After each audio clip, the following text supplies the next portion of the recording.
नमस्कार। Supreme court द्वारा भारतीय स्टेट बैंक को चुनावी बॉन्ड से संबंधित विवरण देने के लिए अतिरिक्त समय देने की अर्जी खारिज किए जाने के बाद बैंक ने चुनाव आयोग को यह डेटा सौंप दिया।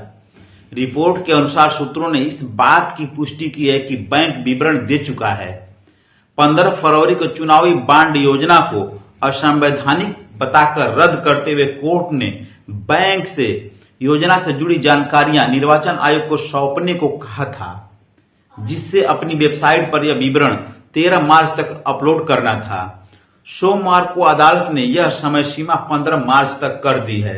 बताया गया कि बैंक ने साल 2018 में इस योजना की शुरुआत के बाद से 30 किस्तों में 16,518 करोड़ रुपए के बॉन्ड जारी किए हैं, जिसमें से सर्वाधिक राशि भाजपा को प्राप्त हुई है।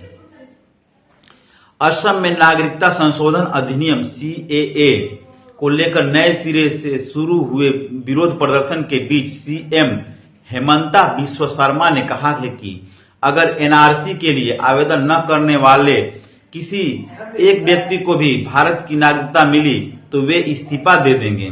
केंद्र सरकार के CAA के नियम अधिसूचित करने के साथ ही राज्य में विपक्षी दलों समेत स्थानीय संगठनों द्वारा इस कानून का कड़ा विरोध किया जा रहा है।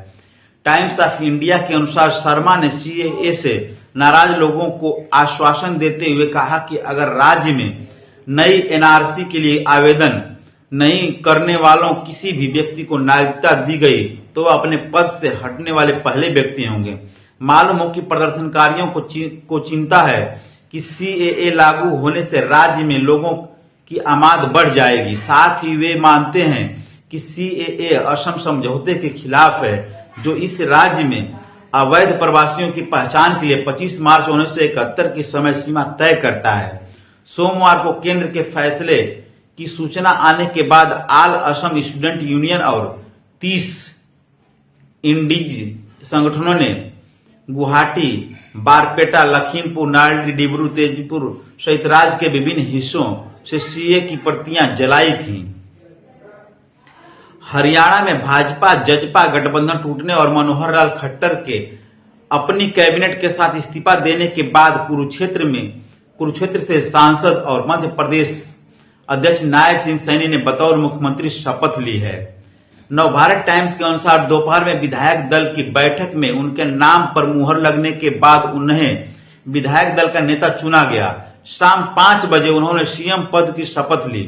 सैनी के साथ ही कुंवरपाल गुर्जर, मूलचंद शर्मा, चौधरी रणजीत सिंह चौटाला, जयप्रकाश दलाल और बनवारी लाल ने मंत्री पद की शपथ ली। बताया जा रहा है कि पूर्व गृह मंत्री अनिल विज नायब सिंह पर असहमत थे और उन्होंने विधायक दल की बैठक भी छोड़ दी थी। विज 6 बार के विधायक रह चुके हैं। केंद्र सरकार ने दिल्ली हाईकोर्ट में मौलाना आजाद एजुकेशनल फाउंडेशन को बंद करने के इसके फैसले का बचाव किया है। हिंदुस्तान टाइम्स के अनुसार सरकार की तरफ से पेश एडिशनल सॉलिसिटर जनरल ने कहा कि फाउंडेशन की स्थापना उस समय की गई थी जब अल्पसंख्यक मामलों का कोई मंत्रालय नहीं था।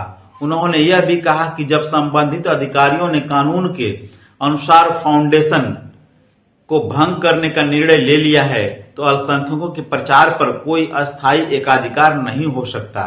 मंत्रालय के 7 फरवरी के उक्त आदेश के खिलाफ डॉक्टर सैयदा हमीद, डॉक्टर जान दयाल और दया सिंह ने इस महीने की शुरुआत में दिल्ली हाई कोर्ट में याचिका दायर की थी, जिसमें एक अंतरिम आदेश में अधिकारियों को सुनवाई की अगली तारीख तक फैसले पर कार्रवाई न करने का निर्देश दिया था।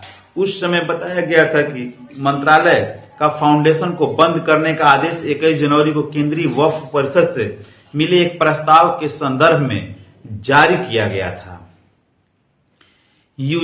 UGC ने देश के विश्वविद्यालयों से प्रधानमंत्री नरेंद्र मोदी का भाषण देखने और विकसित भारत से जुड़े पोस्टर लगाने को कहा है।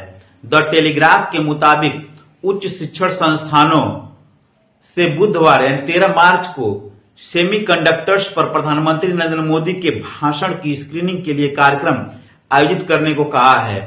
PM मोदी इस दिन गुजरात और असम में सेमीकंडक्टर सुविधाओं की आधारशिला रखेंगे। शिक्षा मंत्रालय ने सभी संस्थानों को कार्यक्रम स्थलों पर मोदी की तस्वीर वाले विकसित भारत के पोस्टर लगाने के लिए लिखा है। साथ ही कहा है कि संस्थान आयोजन के बाद उसे अनुपालन रिपोर्ट भेजे। कुछ अध्यापकों ने सरकार पर इस तरह के प्रचार कार्यक्रम को लागू करने को शैक्षणिक संस्थानों की स्वायत्तता में हस्तक्षेप बताया है। कोर्ट की फटकार के बाद स्टेट बैंक के चुनाव आयोग को चुनावी बांड डेटा सौंपने। सुप्रीम कोर्ट द्वारा भारतीय स्टेट बैंक को चुनाव बांड से संबंधित विवरण देने के लिए अतिरिक्त समय देने की अर्जी खारिज किए जाने के बाद बैंक ने चुनाव आयोग को यह डेटा सौंप दिया है। रिपोर्ट के अनुसार सूत्रों ने इस बात की पुष्टि की है कि बैंक विवरण दे चुका है। 15 फरवरी को चुनावी बांड योजना को असंवैधानिक बताकर रद्द करते हुए कोर्ट ने बैंक से योजना से जुड़ी जानकारियां निर्वाचन आयोग को सौंपने को कहा था, जिसे अपनी वेबसाइट पर यह विवरण 13 मार्च तक अपलोड करना था। सोमवार को अदालत ने यह समय सीमा 15 मार्च तक कर दी है। बताया गया है कि बैंक ने साल 2018 में इस योजना की शुरुआत के बाद से 30 किस्तों में 16,518 करोड़ रुपए के बांड जारी किए हैं, जिसमें से सर्वाधिक राशि भाजपा को प्राप्त हुई है। असम में नागरिकता संशोधन अधिनियम सीएए को लेकर नए सिरे से शुरू हुए विरोध प्रदर्शन के बीच सीएम हेमंत बिस्वा शर्मा ने कहा है कि अगर एनआरसी के लिए आवेदन न करने वाले किसी एक व्यक्ति को भी भारत की नागरिकता मिली तो वे इस्तीफा दे देंगे। केंद्र सरकार के सीएए के नियम अधिसूचित करने के साथ ही राज्य में विपक्षी दलों समेत स्थानीय संगठनों द्वारा इस कानून का कड़ा विरोध किया जा रहा है।